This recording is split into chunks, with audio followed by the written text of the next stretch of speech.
ikat dekat belakang. Yang ni tak apa, nanti kita boleh draping dia sebab dia kan ada urat-urat tudung ni. Ikat je dekat belakang. Ikat macam tu. Buka macam ni. Betulkan.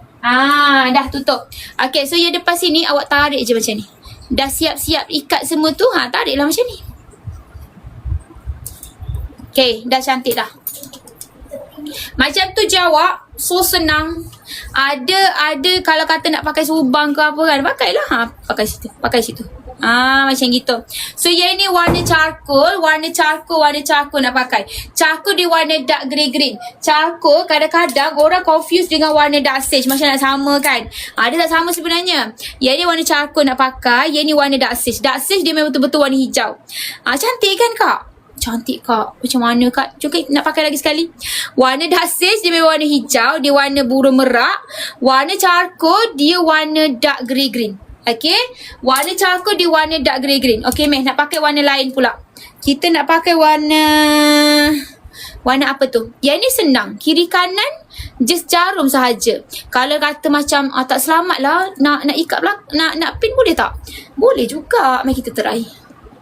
Takut macam tak selesa lah, nanti nampak leher ke apa kan. Kita pin lah, tak ada masalah. Yang ni. Lepas tu tadi nak buat macam ni kan. Okay, yang ni bawa ke belakang. Lepas tu yang ni bawa ke belakang juga. Lepas tu kita ikat. Kita ikat. Kita cuba tengok. Sebab kadang orang tak selesa kan, nampak leher. Lepas tu betulkan. Cantik juga. Macam mana kan? Cantik juga. Pergi beli cepat. Tepi belakang. Belakang dia macam ni. Belakang pun tak nampak lah sebab belakang dia punya hoodie belakang tu labuh. Dia bukan singkat-singkat, dia labuh. Okay, yang ni warna charcoal. Boleh lah nak pakai macam ni pun boleh. Tak nak pin pun tak apa. Jarum dah, kita dah jarum kiri kanan tu pun dah kira selamat dah tu. Tak nampak pun leher kita sebenarnya. Nampak sini lah sikit-sikit. Kalau tak selesa, better pin. Macam tu. Dan nak pakai warna dusty purple pula. Warna dusty purple. Kalau baju warna tea blue, Syah kena warna apa? Warna silver. Kalau baju warna tea blue macam ni kan.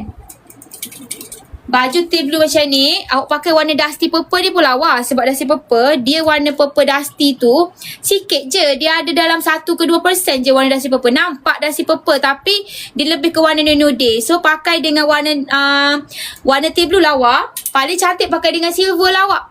Tea blue dengan silver memang love. Kalau kata nak kelainan, nak main dengan warna tea blue boleh pakai dengan warna light pink. Macam gitu. Dapat tak? Dapat ke tidak tu? Warna apa tadi? Charcoal macam warna dark grey ke betul? Charcoal warna dark grey sayang. Charcoal dia warna dark grey tapi dia ada sedikit warna hijau. Sikit je, dalam 2% je hijau tu. Sikit sangat. So tapi dia lebih banyak kepada warna hijau. Warna grey. Okay, dia lebih kepada